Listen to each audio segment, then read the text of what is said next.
Welcome back.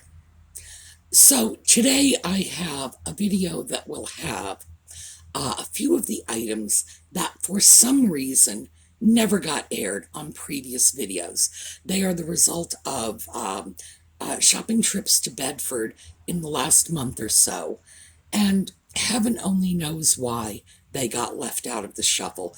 But when I realized I had these little disparate film clips, thought, well, no, we ought to share. I also thought we'd talk about a couple of other things too. So, we'll get started when we get back.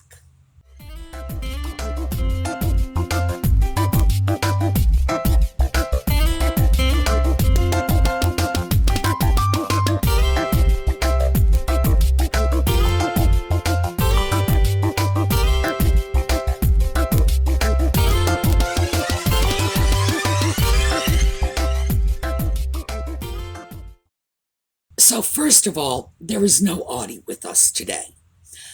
Audi, oh, it embarrasses me to say this. Audi is outside attempting to catch flies.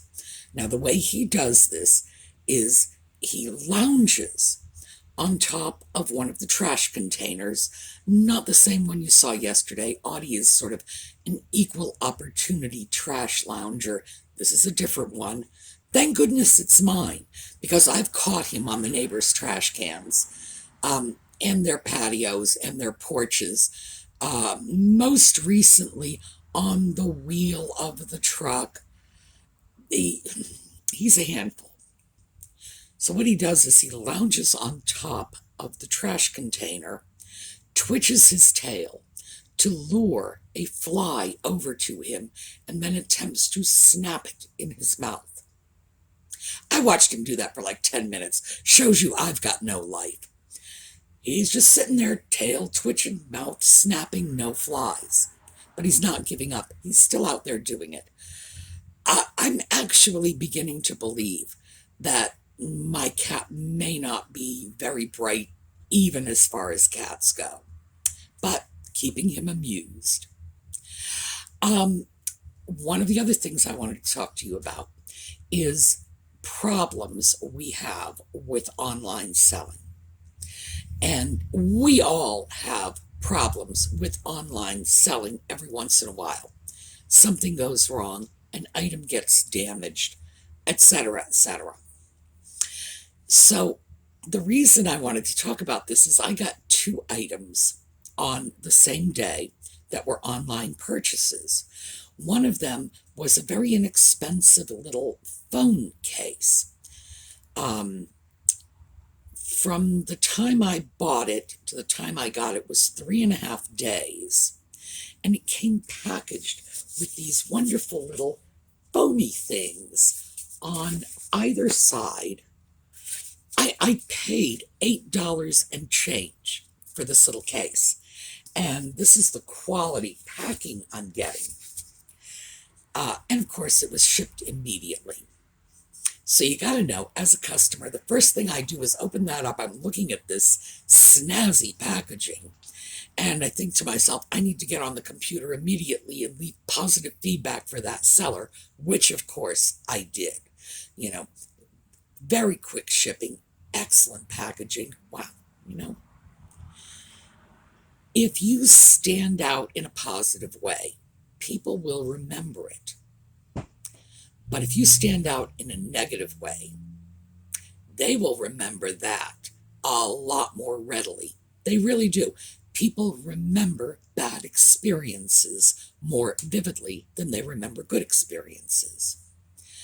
So the other item I got was a hair receiver. Oh, look, pretty. Tortoise celluloid. Yes, it's a little dirty.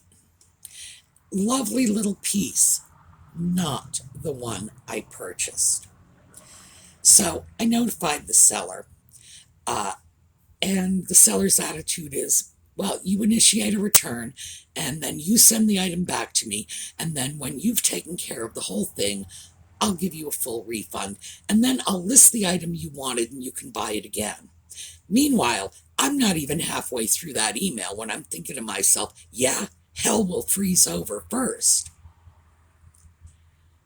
When something goes wrong, the first words out of your mouth need to be, "I'm sorry." That's it. The second set of words needs to be, "I will fix this for you." Just remember that.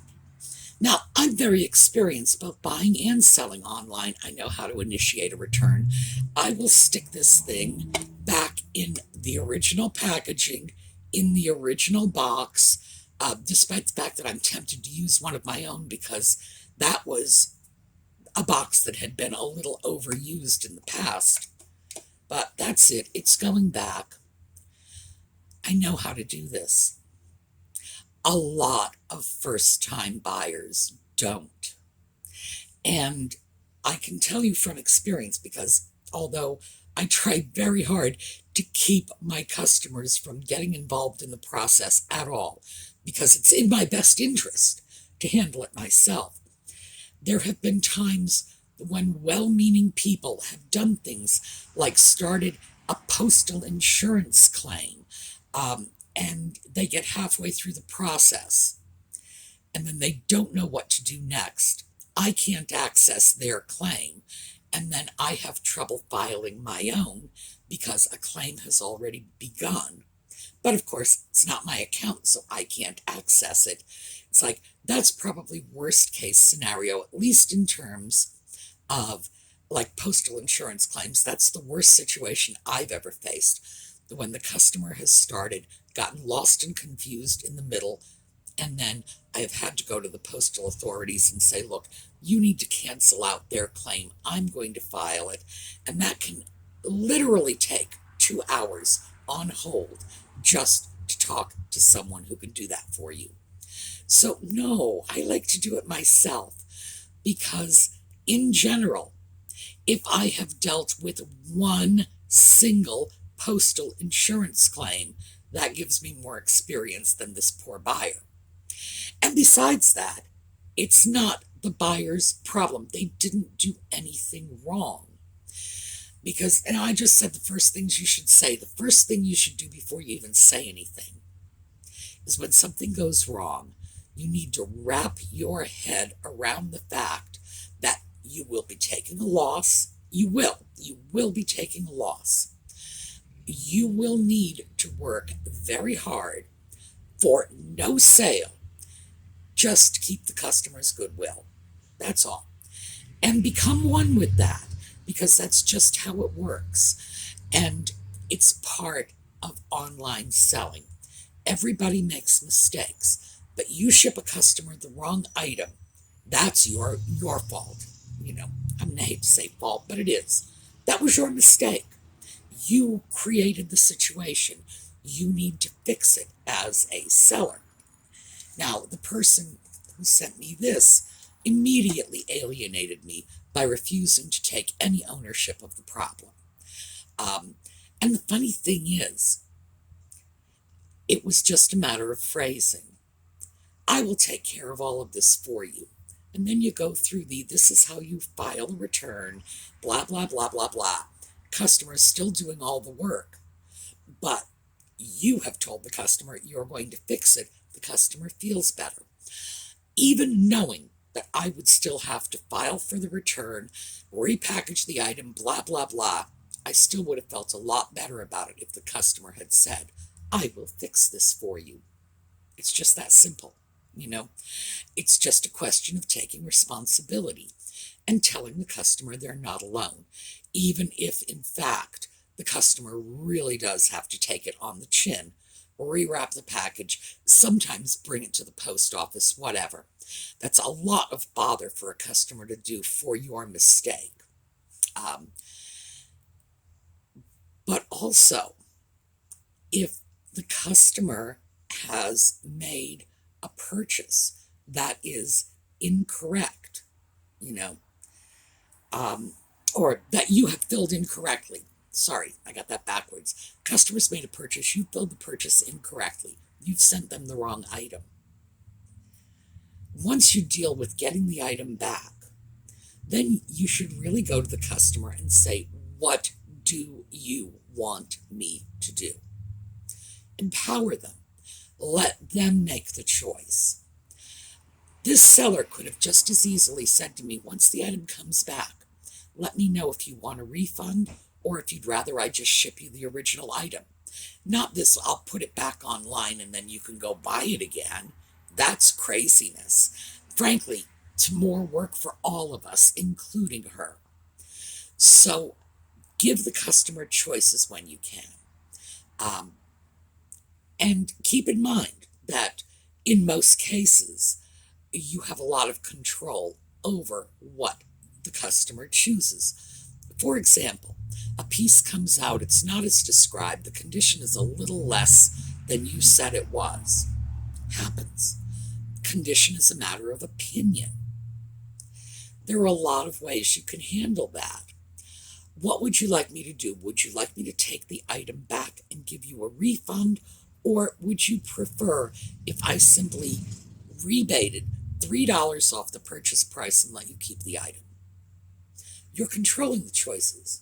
You're not saying to them, whatever you please, because whatever they please might be, I want $30 off the item and I want to keep it anyway. You don't need to let them go overboard. You can choose. But empowering the customer makes them feel a little better about the amount of work they're going to have to do. And make no mistake about it, if a customer has to send something back to you, that's a lot of work for them. As sellers, when we sell online, we have boxes, we have bubble wrap, we have tape, we have a printer that's set up for our labels. We can just do this. After your first 20 or 30 sales, you can do it in your sleep. But for a customer who may never have sold online, just repackaging the item may be more than they can manage. This could be like a morning's work, trying to figure out how to get that bubble wrap around. And I know for those of us who sell, it's like, well, how hard is it? For some people, it's difficult. My neighbor across the street, he is a motocross racer. And as far as he is concerned, if you can ride a bicycle, you can get on a motorcycle that is going 130 miles an hour and go through a muddy course and not kill yourself. From my point of view, are you out of your mind? No, I can't do that. So it all depends on our own experience. For him, that's nothing. It's like, how could you not be able to ride that bike? Can you ride a bicycle? Of course you can ride this thing. No, I can't. And don't even put it near me. Thank you. We have to keep in mind that our customers, they're probably not online sellers. The extent of their repackaging of items may have been, the nephew's birthday present last year, and, it took him half a roll of Scotch tape. You just never know. So take as much of it onto yourself as you can. It's better for you because you have more control and the process is going to run more smoothly. It's better for the customer because they're not alone in the process. And in the end, it's better for your reputation as a seller. So I just wanted to throw that out because I had my fantastic, my goodness, $8 for a cell phone case, and it's packaged like it's the crown jewels. And my, hair, actually that's not a bad hair receiver. It's really not. It's not worth what I paid for the other one, of course. It's a nice enough piece, but like I say, I won't be going back to that seller. When the dust settles, she's not going to be very happy with the feedback I leave her because she has not provided customer service. She just threw everything back at me. If I were that seller, I would be expecting bad feedback if I treated a customer like that. And I value my feedback, so no, not going to do it. So I just thought I'd take a few minutes and throw that out to you simply because we have the stuff right in front of us, the nice packaging, the mistake, etc. remember that buyers are people. You waste their time, because let's face it, at the end of this, when I send this hair receiver back, eventually I will get my money back. Absolutely. This was an eBay purchase. eBay will make sure of it, even if the seller doesn't. Eventually I will get my money back. But in the meantime, I will have gone through a lot of bother. I will have wasted a lot of time. And in the end, I will have nothing to show for it. Am I going to be happy? Of course not. No one is under those circumstances. Would I be happier if I thought that the seller understood that and was trying to minimize the impact on me? Of course. People just want to be treated like people. All right, let's take a look at the stuff from Bedford. For some reason, I left this little cup out of videos. This was a small, relatively insignificant purchase. I thought I had thrown it into a video. I did not. Here you go. Same booth, and what we have here is a porcelain bathroom cup.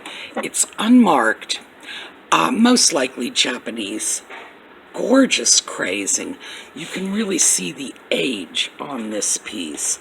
And at $2, oh, thank you. I love those little Japanese porcelain cups. I really do.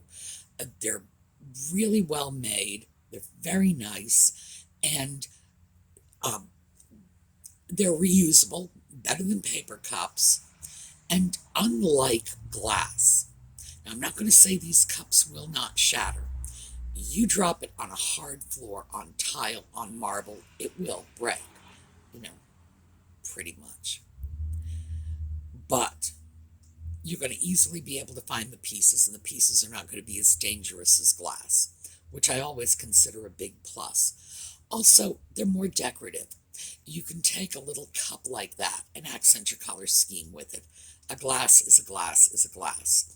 So even though I don't like paper cups in the bathroom, simply because, gosh, we waste so much. And I'm not like turning into some sort of like eco freak or whatever.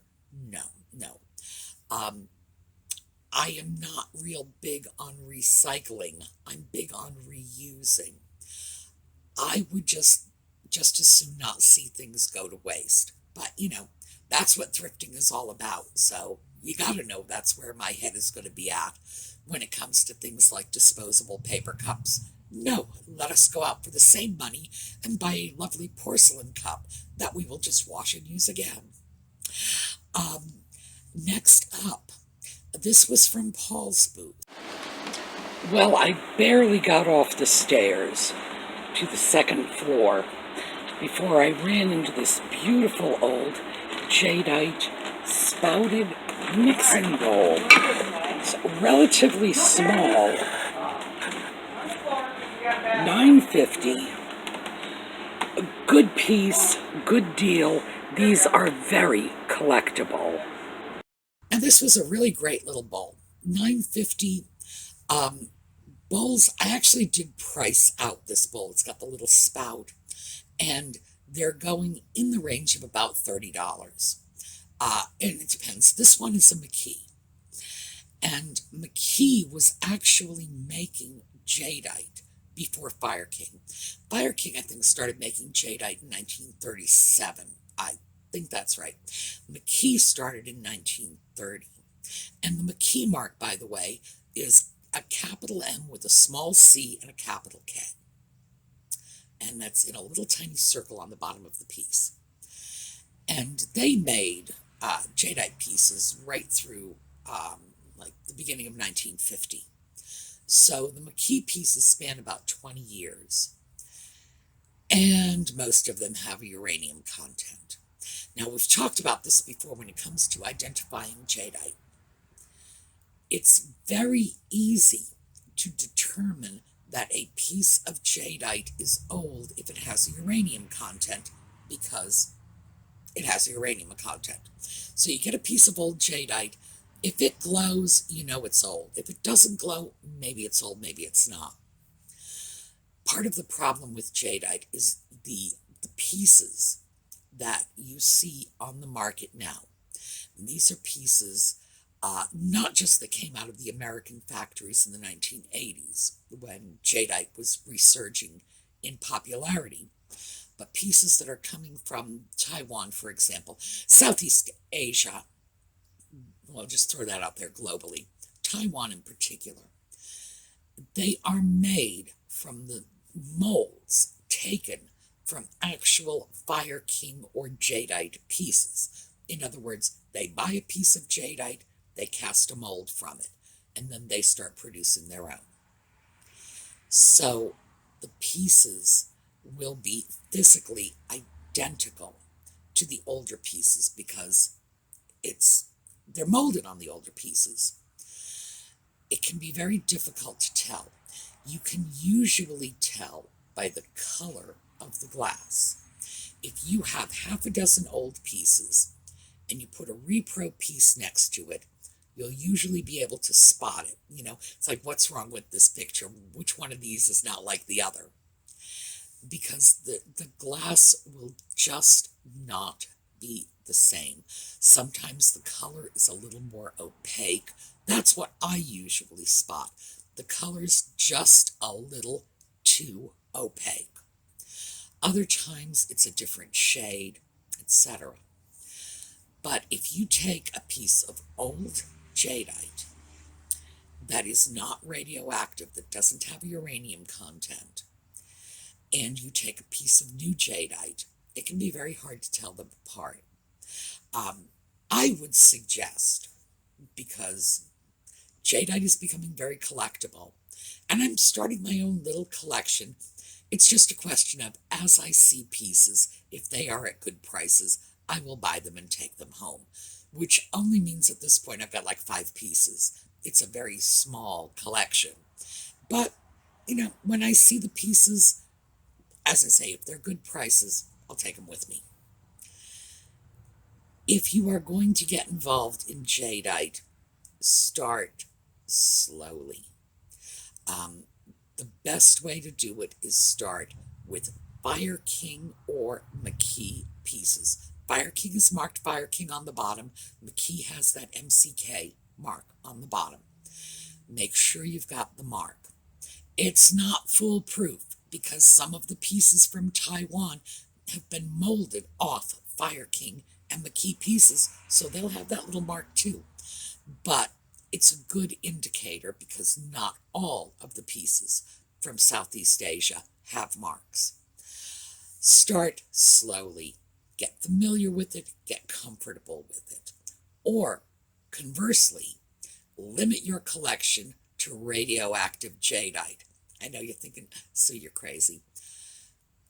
My stuff is radioactive. It glows under black light, which basically means I'm not going to eat dinner out of it.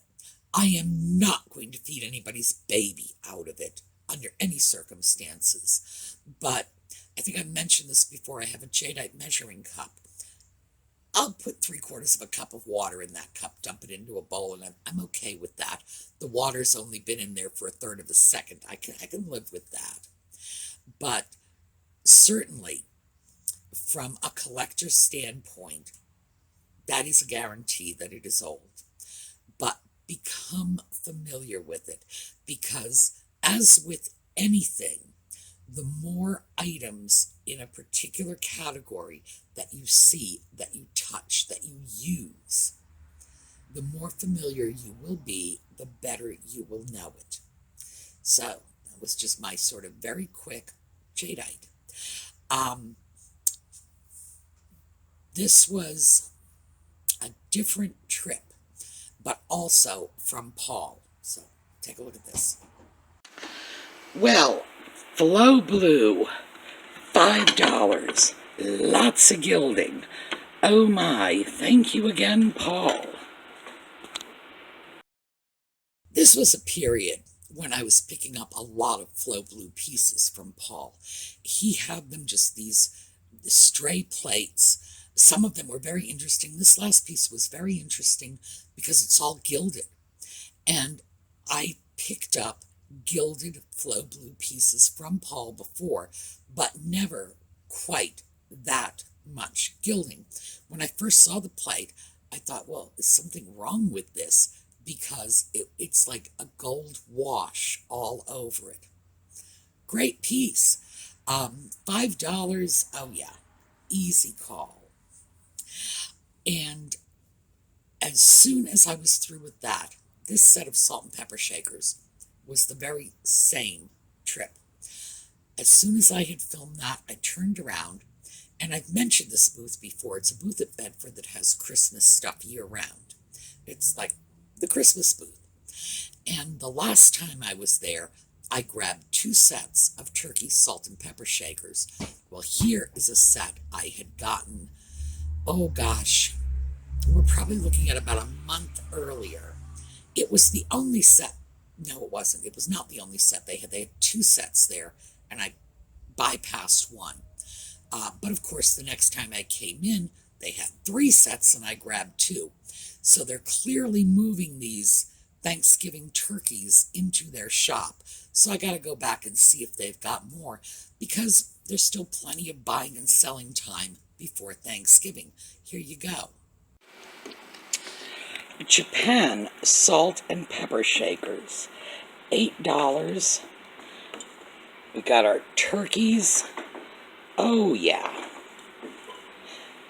definitely taking these with me. I did a count. I think I have 5 sets of turkey shakers, and I gotta get off my tail and get them listed, mostly because there's nothing in my Etsy shop right now. I mean, that's a good thing. That means everything's been sold.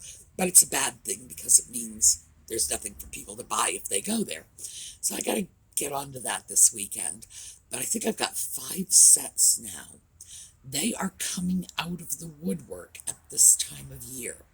Most of them are in really good condition. Relatively speaking, I see a lot of salt and pepper shakers. And for the age of these pieces, you can tell it's the sort of thing that may only have been used that one day of the year, Thanksgiving, and then packed away for the rest of the year. Nevertheless, there are a lot of people that are the same way about this that our moms and grandmas were. Thanksgiving comes and you want the turkey, salt, and pepper on the table. For me, it's a big deal because it was something in my childhood. That was the one day of the year that you saw all of that strange turkey porcelain that Mom and Grandma had packed away. So it's nostalgic for me. But I want to make sure that I have enough so that people can actually, buy them, take them home, use them on their own Thanksgiving table, start their own traditions. All right, so that's what we've got for you today. We are going to take a look at a little slideshow on the way out. I will pick something pretty that we haven't looked at in a while. Yeah, we'll do JLS's. That was our very first slideshow back in the height of lockdown, and she was the one who started this, giving us something really nice to look at, just to put a smile on our face before we get about our business. So let's take a look at JLS's. Tonight, we will have another of our Just Chatting videos. Those are our entertainment videos. And by the way, I know there's not a lot of overlap between the thrifting people and the entertainment video people, but there is some. So I'm always glad to see you on both sides of the fence. But, what can I say? I'm still committed to doing both sets of videos. All right, have a great day, and I will see you all next time, whenever next time is.